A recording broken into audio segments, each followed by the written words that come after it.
report the IRS has been doing some very expensive spring cleaning, and just what is happening with all that COVID money that went to schools.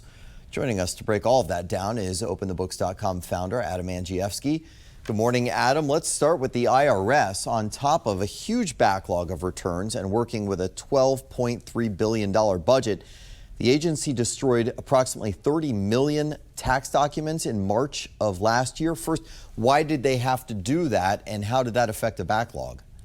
Well, of course, the Internal Revenue Service blames COVID. Their operations were shut down in March of 2020 and April of 2020. That put them behind schedule, they say, so that at the end of the day, they just ran out of time to fact check 30 million returns from American taxpayers.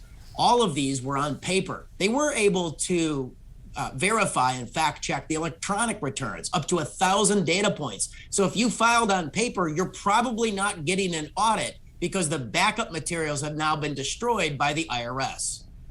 So a benefit for those people. In 2020, the IRS spent $12.3 billion in overall operations, still couldn't process all the paper tax returns that were filed. How much money does the IRS spend on paper tax returns, and how many people are still using them?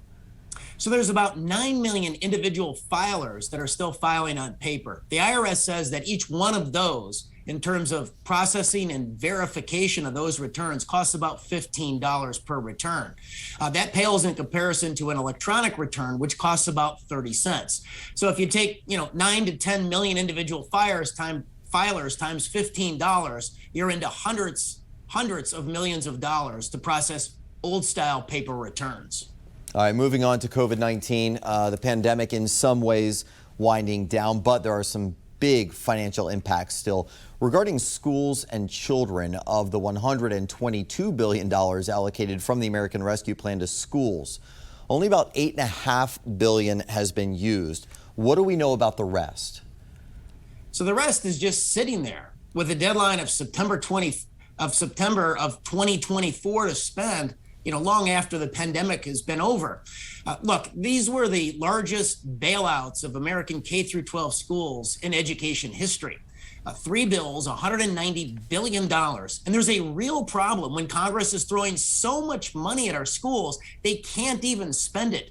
Take, for example, the Los Angeles County School District. The American Rescue Act last March provided $2.6 billion for the LA schools.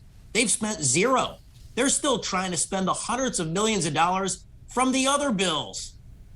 You already mentioned the deadline, but is it a use it or lose it scenario? What happens if the schools don't spend that money, and where does it go? They lose it. It goes back to Washington, D.C. And this should be a consideration.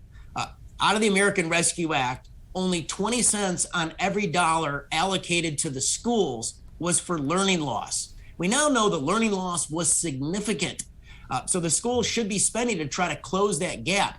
For example, Brookings Institution, they just looked at the math scores from last fall from 3rd graders through 8th graders, and the learning loss was more significant than what happened during Hurricane Katrina.